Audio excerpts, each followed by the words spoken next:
everybody. Good morning and welcome to our 2023 virtual HOA Condo Academy, our fourth class of 2023.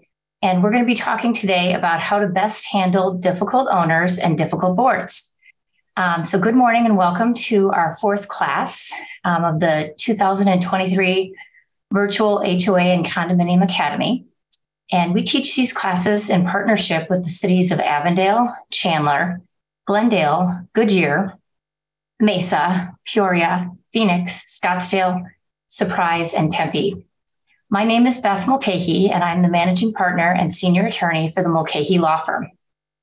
My law practice is based in Phoenix, Arizona, and I've enjoyed representing over 1,000 HOAs and condominiums in the state of Arizona for over 26 years.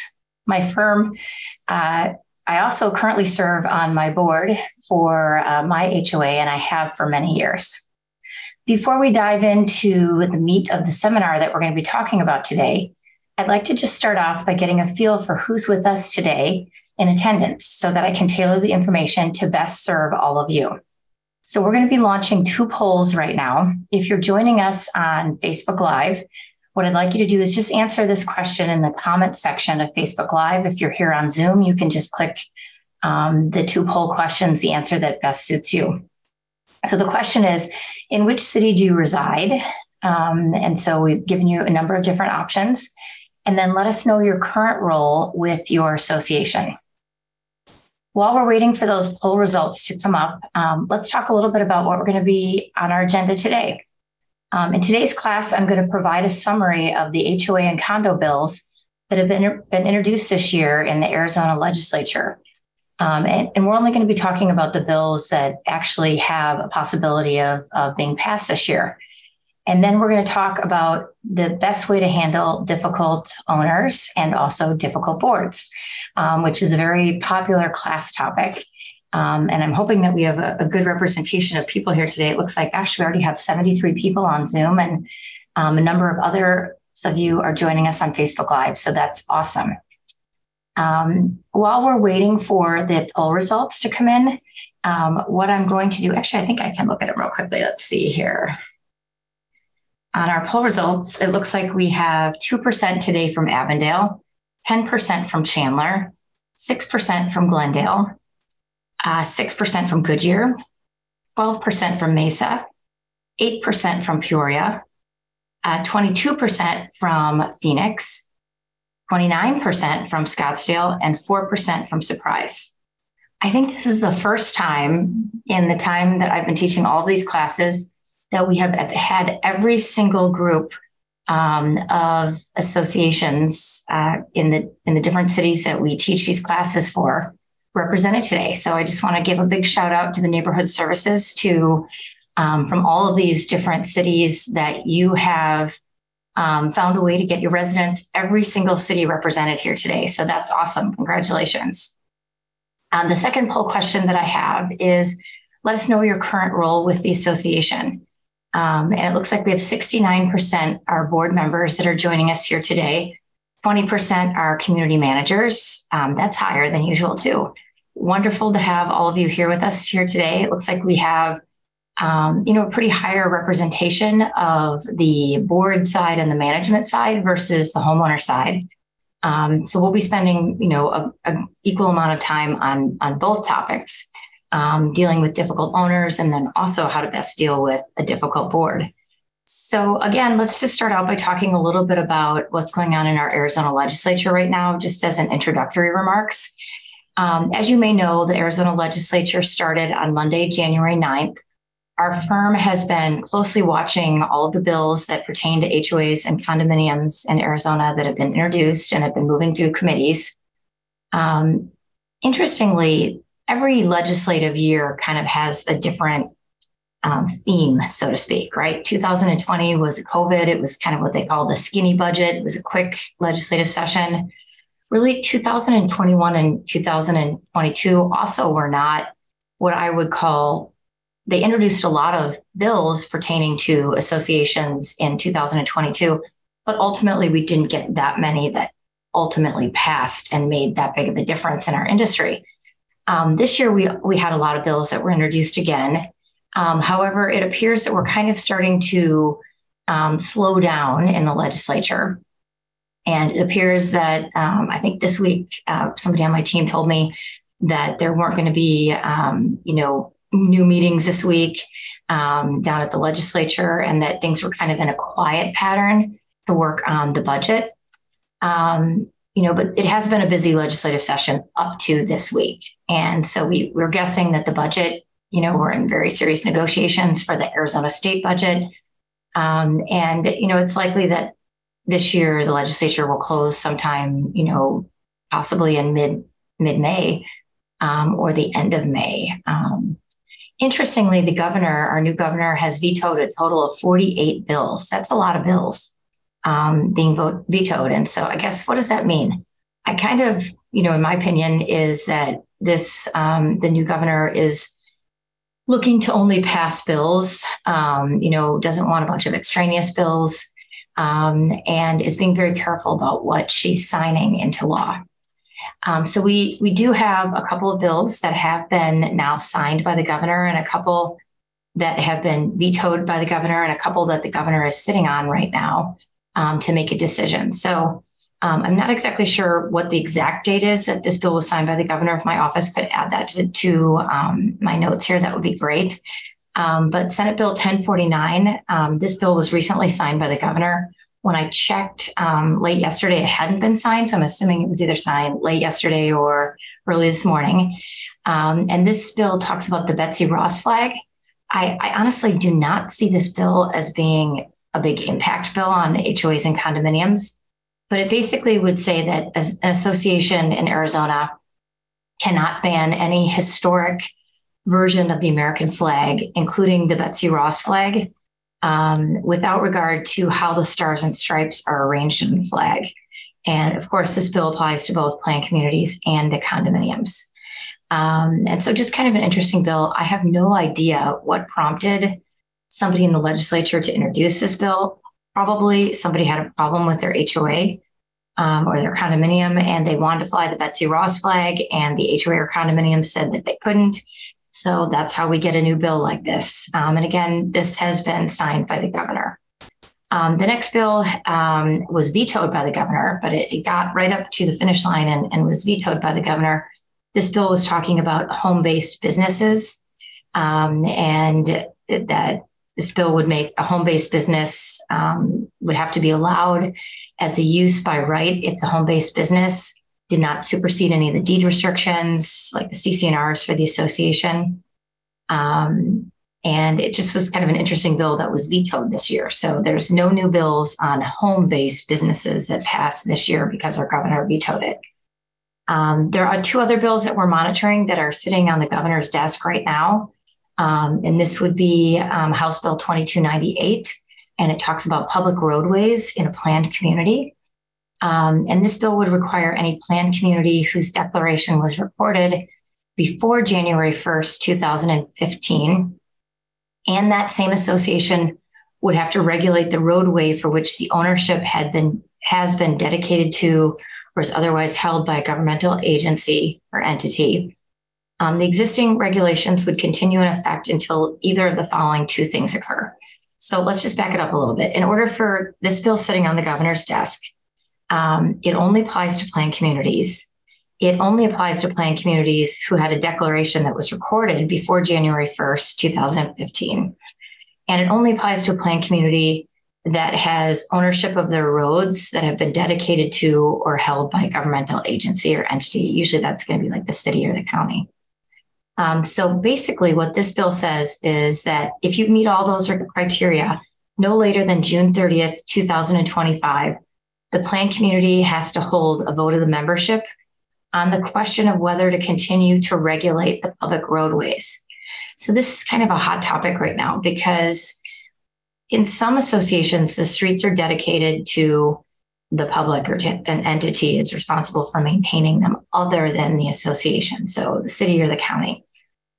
But interestingly, the association still has the ability to regulate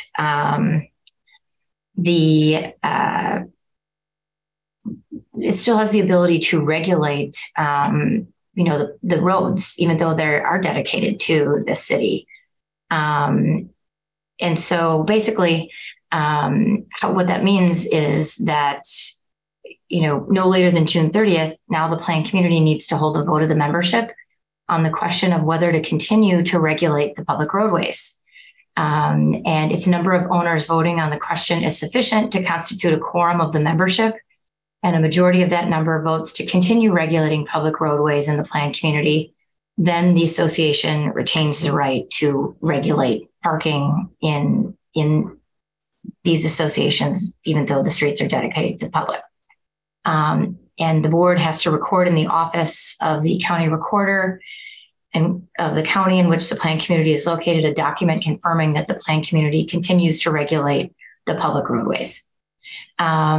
If, however, the vote in paragraph 1 fails, or if the planned community just decides, hey, we're not going to hold a vote of the membership to determine whether or not we should continue regulating the public roadways, then the planned community no longer has the authority to regulate public roadways in a planned community. And then any existing regulations that would be in the CC&Rs would expire. So if the governor signs this bill, some things to think about, would be, is it even possible that we can get a vote of the membership on this? Because to get a quorum for a vote like this is going to be borderline impossible. From my perspective,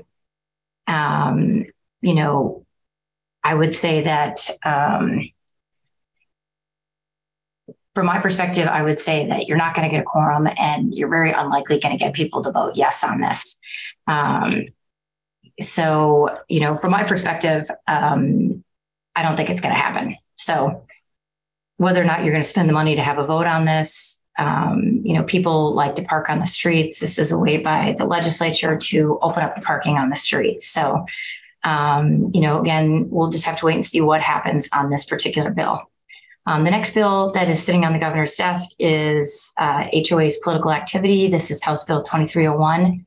This bill would prevent an association from restricting an owner from conducting door-to-door political activity, including solicitations of support or opposition regarding candidates or ballot issues, and may not prohibit a unit owner from circulating political petitions, including candidate nomination petitions or petitions in support of or opposition to an initiative, referendum, or recall, or other political issue. And so this bill applies to planned communities and condominiums too. We're just going to have to wait and see what our governor does on that. If it does pass, associations cannot prohibit an owner from doing door-to-door political activity. And it could be on, like I said, candidate or ballot issues.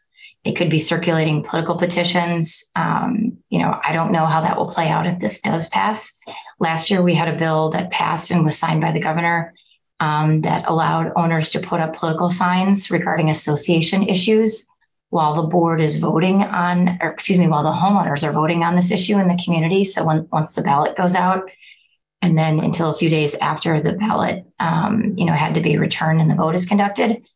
And we haven't really seen that many owners taking advantage of that, putting up, vote for Johnny Appleseed for president of the board, or recall the board with, a sign on their property. So I don't know if this will have that big of an impact on door-to-door solicitations by owners or not, but we'll definitely keep an eye on it. Okay, so, just a couple of things to think about. I got the date that the bill on the Betsy Ross flag was signed. That was signed on March 30th. And just to close the loop on that, we're watching the bill on public roadways, like I said, and political activity. And then the bill on home-based businesses was vetoed by our governor.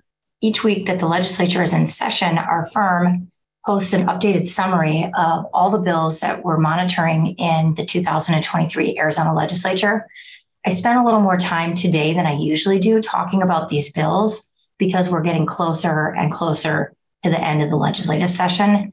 And now is kind of what I call game time. Now is the time that we will start seeing significant activity on whether or not these bills are going to pass this year. So if you're interested in staying up to date every week while the legislature's in session, we're posting our updates of the summary of pending HOA and condominium bills. It's right on the homepage of our webpage at mulcahylawfirm.com. You can stay up to date with that. Now, once the legislative session ends for 2023, we'll be putting out our final legislative summary for 2023, and that will also be on the homepage of our webpage shortly after the legislature closes for the year in 2023. And like I said, I don't know when that's going to be, probably sometime in mid-May, but we'll keep you updated if anything speeds up or slows down on that. Okay, let's shift gears and talk about difficult owners and difficult boards. How do we manage that? Just a quick check-in. We have 99 people with us here today on Zoom, and we have additional of you joining us here today on Facebook Live. Thank you so much for being here today, caring about your communities, and wanting to get some strategies on how to deal with difficult situations like difficult homeowners and difficult board members. So let's start out first and find out just a quick poll question to make sure I didn't put you all to sleep talking about our pending bills in the legislature. Our third poll question today is, does your association have a difficult owner? So if you're on Zoom with us today, you can go ahead and fill out the poll. If you're joining us on Facebook Live, I'd ask that you please just put your answer in the comment section. Okay, so we're going to be closing the poll here shortly, and I'll give you our results on it. It looks like 85% of you here today are dealing with a difficult owner in your community. That's like crazy. 8% of you are not, lucky you, and 10% don't know if you have a difficult owner or not. Just the fact that 85% of you here today are managing a situation with a difficult owner right now just reaffirms to me that this class is so important. So maybe you're the only board member that's listening in today. Or maybe your whole board's here. I don't know if it's that big of a problem. One thing that you could do to share with your board to help you navigate the difficult owner is to take a look at our cheat sheet called Dealing with Difficult People and Harassment. This is a quick 3-minute read that you could just forward in an email. All of our cheat sheets are on our website at mulcahylawfirm.com. You just click on the cheat sheets tab, type in the keywords difficult owner, and it will give you a direct link to the cheat sheet. That cheat sheet is just a great tool and resource for you to go back to after a frustrating board meeting or after you've received your 30th email from the difficult owner demanding something. And it's a good summary of what we're going to be talking about here today. So a couple things to think about. Remember that being a good communicator sometimes will help diffuse a difficult owner. And so having good communication skills and running business-like open board meetings will hopefully create an atmosphere that is perceived as being not the board's not acting in secret. They're open, they're transparent. And hopefully if you're, as a board, if you are communicating well with your owners and you are having open board meetings and being transparent and being nice and listening to your homeowners, giving them an opportunity to air grievances and concerns and answering questions and responding to phone calls. Management companies responding to phone calls is very important in a timely manner. That you're not going to have too many difficult or upset owners. But just by the statistics that we saw today with the informal poll, and based upon my representation of over 1,000 associations in Arizona, I can tell you that, a great majority of associations just have 1 or 2 people that cause all of their grief and all of their problems. And I said at the beginning of the presentation, I currently serve on my board, and we are not immune to it either. In our association, we have one or 2 people that literally give us all our grief. I mean, I would say 20 to 25% of the time that I spend on board issues is dealing with this one particular owner. And that's sad. And it's frustrating and upsetting. So I really do sympathize with you as you're navigating these problems. And my goal today is to give you some suggestions on how best to manage this And one of the first things I'm going to say is there has to be a level of acceptance. And by that, I mean, there are some things we cannot fix. There are some people that have mental illness. There are some people that just like to be angry and upset. That's their personality type. And if you have one of those people, you may not be able to turn that person around. And then you need to go to the skills of how do I best manage that situation and that person so that it doesn't cause our manager to quit or cause board members to get burned out and want to quit. So just some things to think about is we cannot control, well, first let's talk about how do we deal with the upset homeowner when they come to you? And this could be really anything. From my perspective, I've been walking around our neighborhood and somebody, lambasts me with how they're so upset about, something that the board is currently thinking about doing. What I try to do and what I think is a really good suggestion is first, just listen to their complaint. Don't interrupt them. Let them get it out, why they're upset so that you can best understand. Remain professional, even if they are not professional and they're screaming and yelling at you, or they have their facts wrong, or they're accusing you of something that the board hasn't done. Control your responses and try to just respond to the problem. Stay calm and focused on the facts and try to come up with a standard reaction. So what I typically do when somebody comes to our board and they're upset about something, we let them talk, we don't interrupt them. And then what I try to do is restate. So if I understand correctly, after listening to you, you're upset about the increase in the assessment rate or whatever the issue is. You're upset about, a parking space being taken away. You're upset about the violation letter that you received. And try to reiterate it back to them just so that you make sure that you're really getting and that they understand that you understand what the issue is. Stay calm. Don't get into yelling match with them. If they are raising their voice, you need to stay calm. If they're getting out of control, what you might want to say something like, I understand how upset you are about the situation, but I can't help you unless we can calm down and talk rationally. And maybe today isn't a good day. Maybe we need to set up a time when maybe you've had a chance to reflect on this a little bit and be a little bit calmer.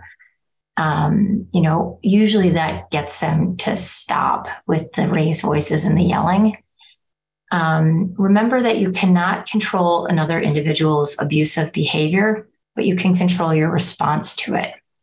So that you don't make a tense situation worse. If they start to cross over into harassment, we need to just firmly say that, that isn't going to be allowed. We're not going to, have people standing up and pointing fingers and screaming and yelling. And, that's not going to be something that we allow. We won't continue with this meeting if you do that. Also, if they cross the line and let's say, they knock on your door and they try to do this in front of your family or something, you just say, I'm sorry, I'm closing my door right now. This is not the appropriate place to be contacting me. A couple of thoughts on, what's the best way to, handle the difficult owner. Let's talk about the difficult owner first. So, sometimes owners can be really outspoken about how much they dislike the management or how much they dislike the board or maybe a vendor of your association. Sometimes you have the really difficult owner, we call them a gadfly, and that person is like an expert at criticizing everything, right? They like to pinpoint the errors of others.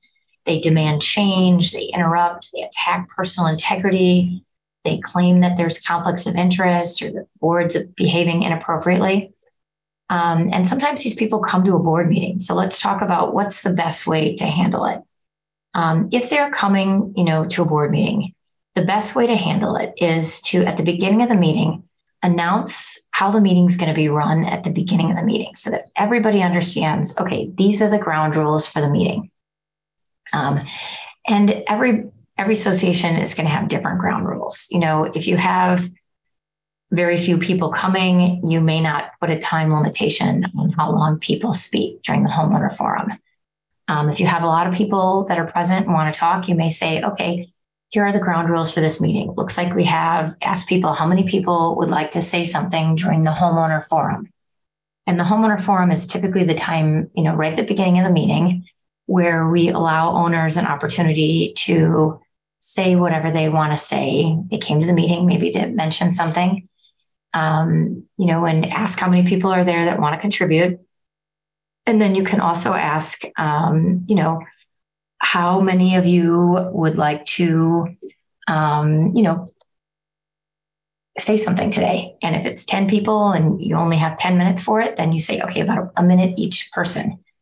What you may want to say at the beginning is, if this person's come to the meeting before and is yelling and screaming, please, everybody needs to stay calm, no raised voices. If somebody crosses over into that, we will ask you to leave the meeting. Enforce the meeting procedures, whatever you establish, whether it's no name calling, no yelling, uniformly. So if you have somebody that does it, and you ask them to leave and somebody does it again, you got to do the same procedure for that person. Establish control. As you move into the board meeting, the board president has a really important role in running the board meeting. They are responsible for making sure that the meeting moves forwards, smoothly, that we stay on a time schedule. And if you have somebody in the audience who's not on the board, who is constantly interrupting the meeting by speaking out and raising, irrelevant issues or whatever, that person, you need to go back to what the ground rules were. You're not allowed to interrupt the meeting while the meeting is in progress. The only time that you're allowed to speak during this meeting is during the homeowner forum, which we've already had, or before the board takes formal action on anything. So anytime that there's a motion to second and the board's going to vote on it, homeowners should be allowed to discuss, make a comment during the discussion period before the board takes a vote on something. But they shouldn't be allowed to just interrupt the meeting throughout the meeting if it's causing a problem. And again, your board and your association best. If you have a small board, a 5-member board, let's say, or a 3-member board, and only one board member or non-board member comes to the meeting, it may be okay to have that non-board member interject occasionally, as long as they're being reasonable and it's rational and behavior by the non-owner, by the non-board member owner. But if you've got a crowd of, 50 people, in addition to the board, you can't just let this meeting turn into a free-for-all. So the board president is responsible for making sure that, we have good behavior by the owners in the meeting and giving them the opportunity if they want to before the board takes formal action on something. Okay, so how do we handle it when there's like an insult or an attack on the board at a board meeting, whether it's during the homeowner forum or maybe even before the board takes formal action to vote on something? We need to have your calmest, most rational person on the board handling these difficult communications with owners, with the gadfly specifically. And that calm and rational board member needs to just respond in a modulated, non-argumentative voice. Don't respond with anger. Don't argue with this person, because that just charges them up and jazzes them up to take it to the next level of the argument. Don't trade insults. We do not have to rebut the comments of any member. I recently saw a communication, actually on a Facebook page for an association, where I saw some kind of unprofessional behavior by a, somebody who represented the board. Basically, it was a committee member. And, it was basically like, if you don't like it here, move. And that's not the attitude that we should be portraying as a board, right? Even though we're not paid, even though serving on the board is rewarding at times, I think we can all agree it is a challenge, and at times it can be a hassle. And so when they wear you down, when the gadfly wears you down and you're tired, you want to make sure you've got that self-control button in play, and that you don't lose it, that you don't get angry, upset, trade insults, stoop to their level, argue. It doesn't make sense. So it's best to say nothing if you feel that you can't respond in a professional manner. So let's say that somebody gets up in the homeowner forum and they say, this board member is in cahoots with ABC Landscaping Company. I saw, the landscaper for the association and this board member, and, I saw them, handing money to each other or something, like that. Or I've looked at the financials and I think that the board is misappropriating funds because we have no money. The best way to handle something like that is to, respond back, like, especially like, I'm misappropriating money, thank you for coming today. I can assure you that there is no misappropriation of funds in the association. I would recommend that you review the financials of the association. You review our audit that's done by an independent auditor. And if after reviewing all that information, you still have questions, you're welcome to put your specific arguments in writing and we'll take a look at them. Sometimes you just don't respond at all. You just say, thank you for being here. Thank you for your comment. And in some cases, you just have to say to the people that are there who are listening, that is not an accurate statement that has just been made by this owner. I welcome anybody to come and look at the records to see, the facts that support that that is not an accurate statement. Also, the president who's running the meeting, when you've got the gadfly, use parliamentary control, because knowing when to table a motion, postpone a motion, give a matter to a committee, and limit the debate is really a skill that you need to hone and work on as the president. I attend a lot of board meetings where the discussion just goes like in a big circle and we spend maybe 15 or 20 minutes too long discussing an issue. Getting the pulse of how the board feels about an issue is important. So let's say that you're introducing something to redesign the common area clubhouse. You're not going to make a decision on it that day because you can tell that the board's divided. We can't agree on a plan. We can't agree on how much money to spend, whatever. Just introduce the topic, get a perspective of the views, and then come up with an action plan. So the board president may want to say something like, I've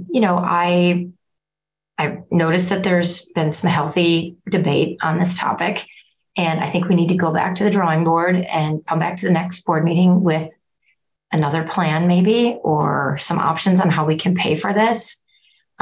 Just summarize kind of what the action plan is. So, okay, we talked about this a little bit. Doesn't look like we're going to make a decision today.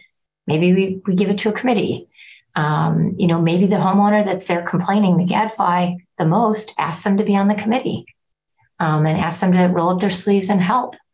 If the board's fighting, maybe we put both sides of the dispute on the committee so that they can really analyze all angles of whatever issue we're debating.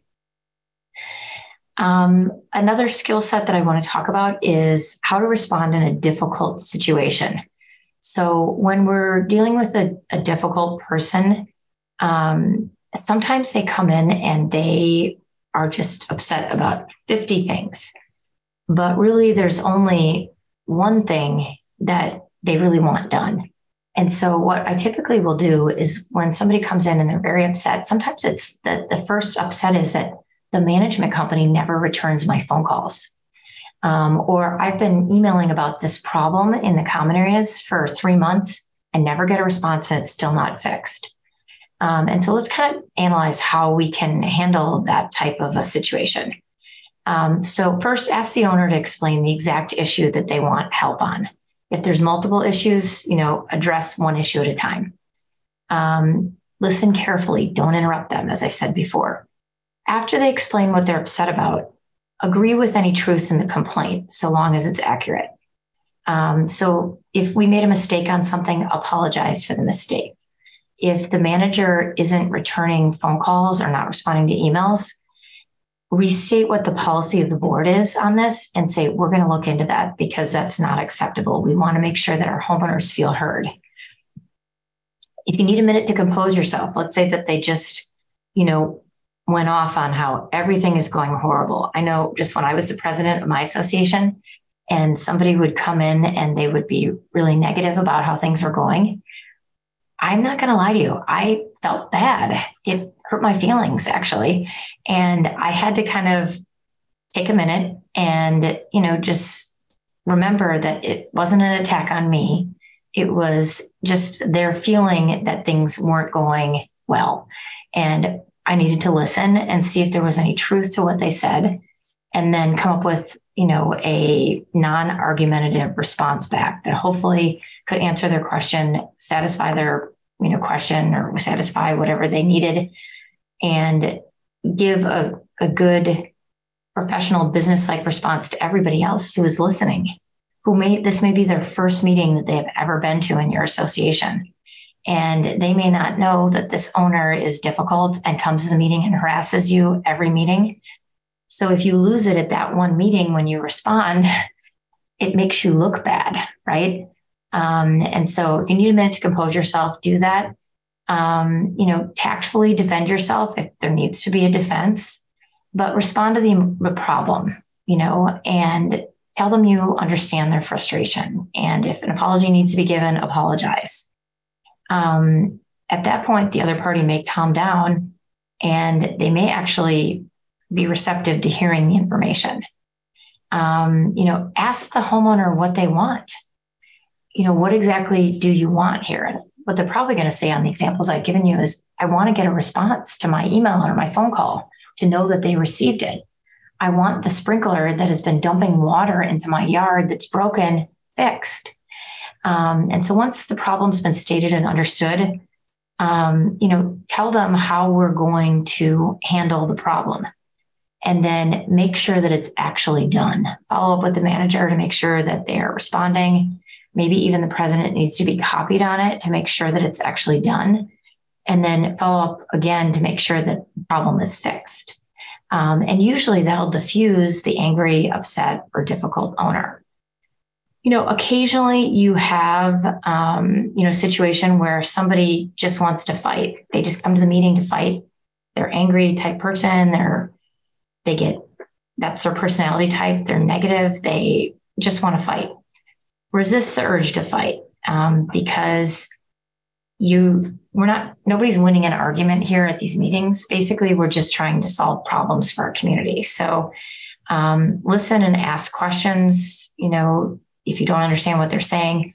If they're totally irrational, then I think what you just say is, I heard what you had to say today, and I appreciate you for being here. And then move on to the next topic. Because sometimes, especially even when you're dealing with somebody with mental illness, there's nothing you can say that can make the situation better. And so you just need to be nice, professional, and move on to the next topic. Let's talk a little bit about interboard problems, right? So how do we handle problems where there's conflicts during the meeting between the board, like board member to board member conflict? It's sad when I see this, but it's also, there's an element of, okay, this isn't all bad, because having a board that rubber stamps everything and every decision is 5-0, everybody's saying yes, yes, yes, and everything, it may not give the full analysis of certain things that need to be done in your association, or vetting contractors or vetting problems and coming up with solutions if everybody just rubber stamps everything. So having somebody on the board who's maybe a board member gadfly isn't always a bad thing. It is if it's limiting your ability to get things done. And it is a bad thing if it's frustrating people to the point that the board wants to quit or the manager wants to quit. So, think about what are some ways that we can limit board member conflict. So one thing that I hear from board members is that some board members who are on the opposite side of an issue of the rest of the board, they feel like they are never heard, like they don't get a chance to state their opinion adequately. So make sure that you're giving that person, a reasonable amount of time. They shouldn't be taking over the meeting, but giving them a reasonable amount of time to say what they feel is important to say about a subject. If this person is really long-winded, who's a problem on your board, think about putting time restrictions into place as to how long they can, how long they can contribute or give their comments. And it has to be reasonable. Like, you shouldn't say, okay, you get 30 seconds, because that's probably not enough time. Maybe a minute or two, people should be able to get out their thoughts within a minute or two. Allow follow-up discussion on a topic after all board members have been given an opportunity to speak. Something that I see at board meetings that I kind of have to chuckle a little bit, because I'm a little bit on the outside. I'm not personally involved in the board because I don't live in an association, right? But when I'm their legal counsel. So sometimes I go to board meetings and I see there's like maybe one or two dominant board members. And so there's a hot topic that the board's discussing, and maybe one board member says something, and then that dominant board member says something, and then another board member says something, and then that dominant board member wants to counter that. And so one thing that I like doing is saying, okay, let's give everybody an opportunity to speak once before somebody gets a chance to talk a second time. And that's a good way to kind of manage that dominant board member who wants to comment on everything and fight at a board meeting. Encourage mentoring of new board members, by having somebody take the new board member under their wing and say, okay, here's how the board meeting runs, and here's our big issues that we're facing right now, and here's, some goals that we have for 2023. And if you ever have any questions, reach out to me. I'm kind of your big sister or big brother on the board, and I can help you if you have any questions. Using a censure to, enforce bad behavior by a board member, I think is an effective tool. So if you have a board member that is violating your code of conduct for your association, we have a great cheat sheet on our website on code of conducts. We recommend code of conducts for boards just as a way for the boards to, be aware of their fiduciary responsibilities to the community and to the association, the corporate entity. And it's a good reminder of all the things that you should and shouldn't be doing as a board member. If somebody violates that, having a vote to censure that board member is appropriate. Get advice from your attorney. If you have a difficult situation on your board and there's a high level of dysfunction, our firm goes into board meetings all the time to work with boards to try to communicate about their problems, to air grievances, to understand differences, to understand personality types that might be contributing to differences between board members, and to come up with goals and to put aside our differences so we can move forward for the reason why we're on the board, which is to improve the community, to make the community better. And when I do one of these boot camps, or I'm talking to a board about, dysfunction within the board, I always say that, listen, we're all on this board for the same reason. We love our community. We want to make it better. We want to see things get done. We want to improve our community. We may not all agree on how to do that, right? There might be, some people might think we, need to redo the clubhouse. Other people may think it's just fine the way it is. But we have to go by whatever majority rules. And you have to not be a sore sport if you're in the minority on an issue. You have to just move on. And that's a skill set that you have to understand and live by when you're serving on a board. You're not always going to get your way. And, it doesn't mean you can't reintroduce the topic next year, but for now, you've been voted down on something. Watch out for bullying on a board. I have seen it. It's infrequent, but, sometimes when we have board member conflict, there is some bullying going on at a board meeting or outside of a board meeting where a board member is very aggressive and mean-spirited at the meeting towards other board members, or maybe they're even doing it via email or phone calls after the meeting. That should not be tolerated. You can deal with that. It's a violation of the code of conduct, and a censure could be, voted on and instituted by the board at a board meeting. Let's see. So we talked a little bit about how to deal with difficult owners at a board meeting, how to deal with them outside of a board meeting. Generally speaking, I don't really get into it with difficult owners outside of a meeting. My standard answer would be come to the meeting. I think we want to hear from you. I understand your concerns. If you can give them a quick answer, like, when is the pool going to be resurfaced? Do it then, of course. But if it's going to be something that is going to be more intense, have them come to the meeting to talk about it. We talked about how to deal with board-to-board conflicts, making sure everybody's feeling heard at meetings, etc. Remember, you always have in your back pocket the tool to bring in your attorney. Like, let's say that you've tried all these different things. We've let this person talk at the board meeting, the board member. We've, tried to listen to them. We have a code of conduct. We've tried the censure. It's not working. Bring in your attorney to help you manage the situation. Because of the volume of associations that we've worked with, I can tell you that I've seen just about every situation in 25 plus years that I've been practicing law, only focusing on this area, representing associations. So I have dealt with a lot of difficult board members. I've dealt with a lot of difficult owners. And I will ask you probing questions to find out more about the person, to try to better understand what's bothering them, better understand their personality type, in an effort to help you make the situation go away or to make the situation better. So remember, your legal counsel is your partner to help you navigate the situation. If you have a really difficult homeowner that you don't know what to do with, or a really difficult board member that's hindering the process. One thing I'm going to mention, because this comes up sometimes too, what do we do if the difficult person's the president? Right? That's a really hard situation.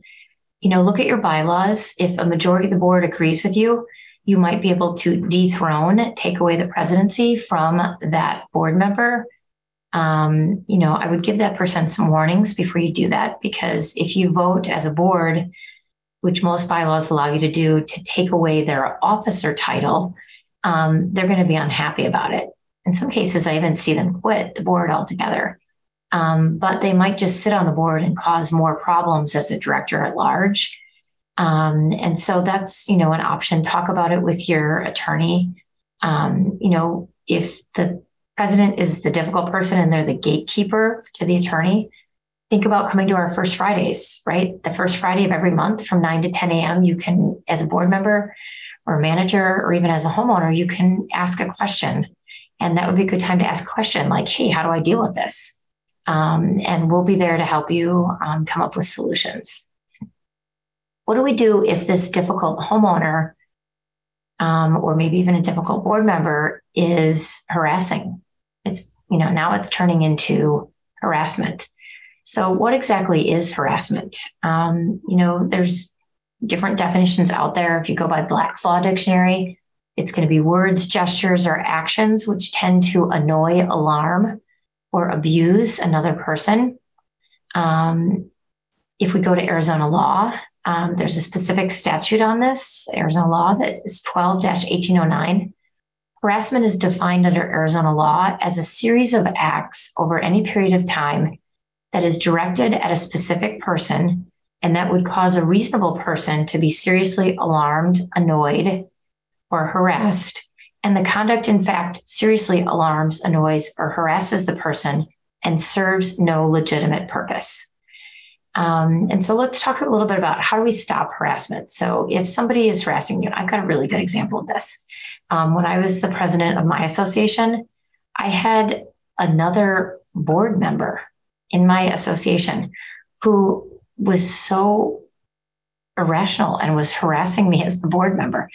And they sent me, like, in a period of 3 or 4 months, like over 300 emails on different things. And it was frustrating and upsetting because this person would either they didn't really understand things like the financial statements, and they'd raise like an issue that was really a non-issue.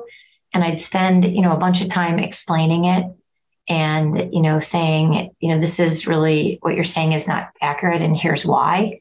And then I finally explained it to the person. And then what would they do? They would turn around and come up with a totally new issue that was going to take a bunch of my time to go dig up the records, explain. And then this person just continued to do this for like 5 months. And it was very frustrating and really led to severe burnout of me as the president. So I get that if you have that on the board, or maybe you even have a homeowner who's doing that. So one of the things on this type of harassment is it may not rise to the level that it's actionable under Arizona law. And we're going to talk about that in a minute. But how do we stop this harassment? First, tell the individual to verbally stop. And I don't know if they might be doing it in person or leaving you a message or sending emails. So just say, hey, the number of emails you're sending me is unacceptable. If you want to contact me, just send me 1 email a week. That's, what I will accept as the president of the association, or the board will only accept this. Then start keeping a record of what they're doing. How many times they're emailing you, how many times they're, stopping you when you're walking your dog, how many times they're leaving messages for you. So start to document the harassment. Note what you do each time that they, send you, a letter or email or whatever. And then keep everything. Keep a copy of the emails. Don't delete them. Step 2, if the harassment isn't stopping, have the board or the management company write a letter to the offending individual. And it's not a threatening letter. It's just basically saying, here's the behavior that we've documented. This is unacceptable and it needs to stop. If it's really bad behavior, you may add on. And if it doesn't stop, legal action will be taken. Maybe this letter is sent by the board, maybe by the manager, maybe by the association's attorney, depending on the severity of, the threats and the harassment. The next step is, under Arizona law, can we get an injunction to stop them from harassing me? And this is where it gets a little tricky, because under Arizona law, and you want to look at A.R.S. 12-1809, which is the statute that defines this. If somebody's on the receiving end of endless abusive telephone calls, or who's regularly assaulted verbally in public by an angry owner, we may be able to get an order from a justice court in Arizona, remaining that this person stay a certain number of feet away from you. But I'm going to tell you from experience in working in this industry for 25 plus years, these injunctions are hard to get from the justice courts in Arizona. And basically, they don't issue them lightly. So in most cases, the harassing actions must be a part of a pattern, and it can't just be an isolated incident. And the targeted person, whoever's on the receiving end of the harassment, has to feel threatened by these actions. And if you're dealing with like actual physical threats, like a voicemail saying, I'm coming to the management company and I'm going to take everybody out, or you'll be sorry, or if you do that again, I'll make your life very difficult, or something that's just kind of like a veiled threat.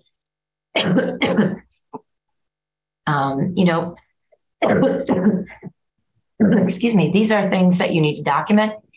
They may or may not rise to the level of harassment. So if there's actual physical threats, that a judge would read it and say, yes, I think that, based upon this person has threatened you, and, it's normal behavior, excuse me, that you feel threatened by this. The court is going to look at, is it a pattern? Excuse me. Is it just a one-time thing? Have you filed a police report to help you document what's been happening, excuse me, with this owner?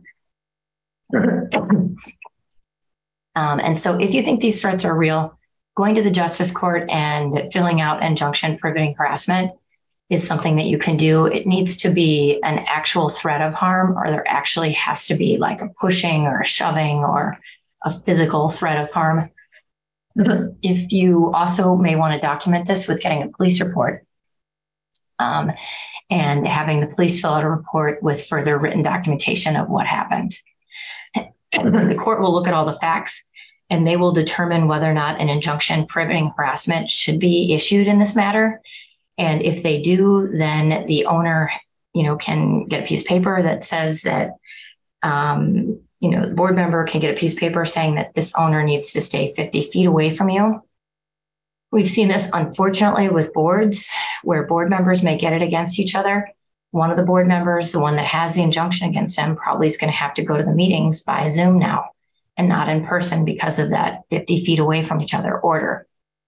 If it's a homeowner to owner situation, same thing. Somebody's going to have to come to the meeting by Zoom so that we keep the physical distance that's required by the court order. Anybody who has an injunction that's issued against them, they have a right to a hearing.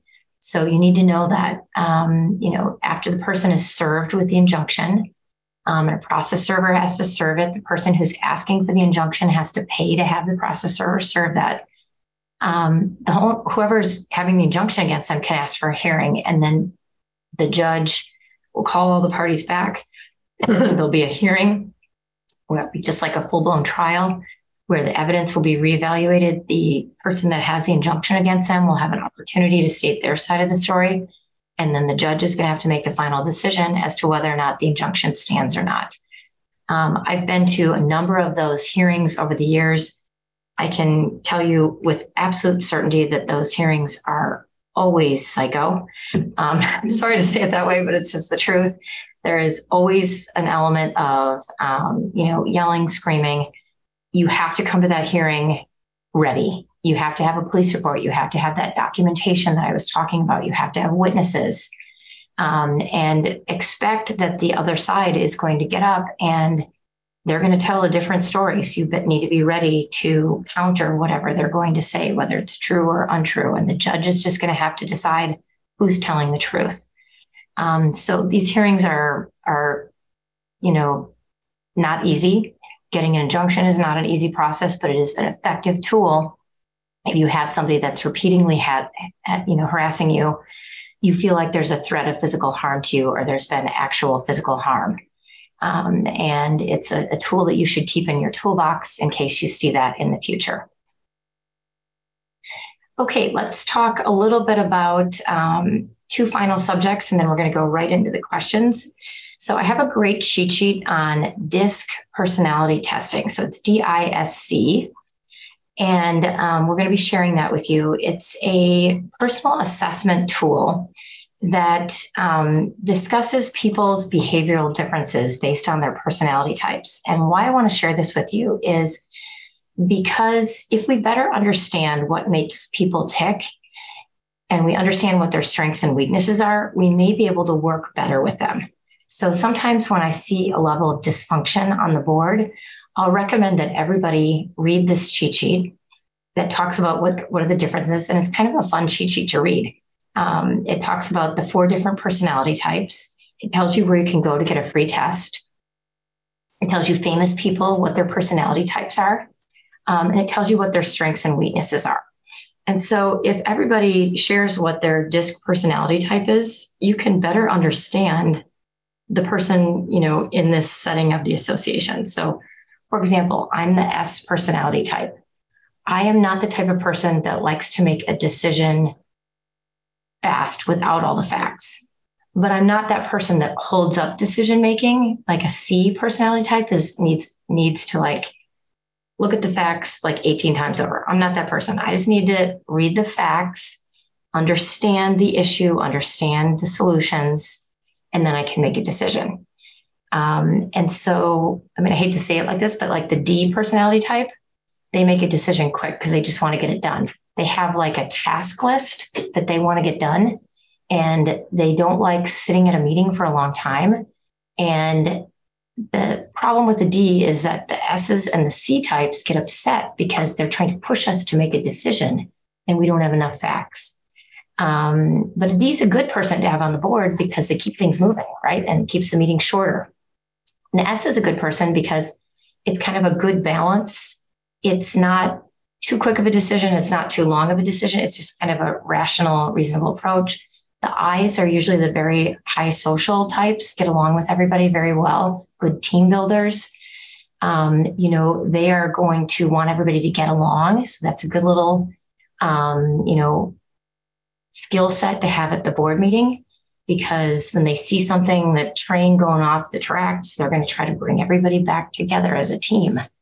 And so if you better understand, your board, you might better understand what you need to do to fix problems. Because if you have a board that's filled with all C's, guess what? You may not get a lot done, because it might be, paralysis by analysis. If you have a D board, all D's, you might be getting a lot of things done, task list, check, but you might be making mistakes along the way on some of the things because you didn't fully evaluate it.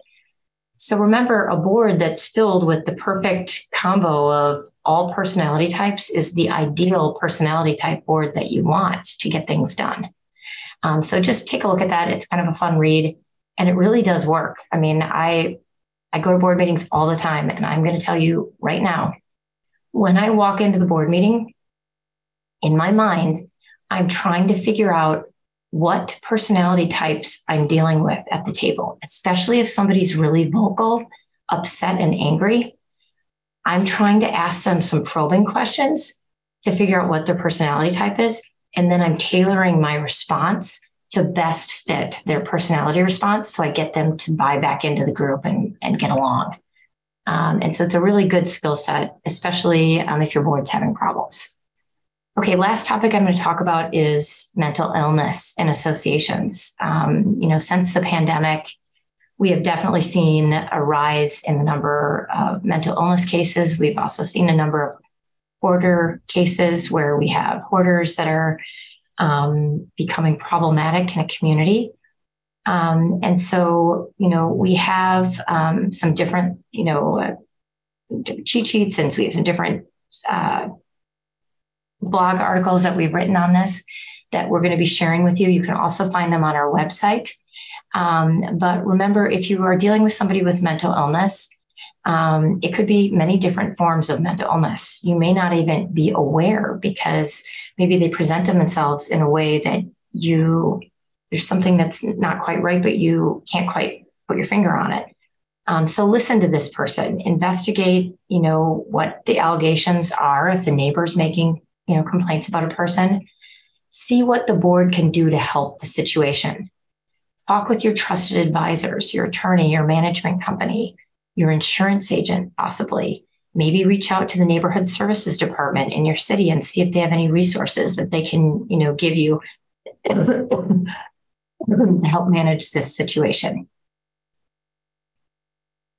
Also, our last topic is going to be hoarders. We're going to be sharing with you something that we've written on this in the past that is kind of a deep dive on how to handle hoarders. But that in and of itself could be a good example of a difficult owner situation in the association. Just kind of some real quick tips on the hoarders. We have to enforce the governing documents against them. We cannot ignore the situation, because the hoarding situation never gets better. It always continues to progressively get worse and affect the neighborhood and affect the association indirectly. Reach out to your trusted advisors, send letters to the owner who is the hoarder, or if it's a tenant, send it to the owner who is managing the tenant. Consider filing a lawsuit if we need to. This may be the one time that we really do need a court intervention to get the hoarder to stop doing whatever they're doing, because it's creating a danger in your community. Remember that, whatever the hoarder situation is, it is a mental illness.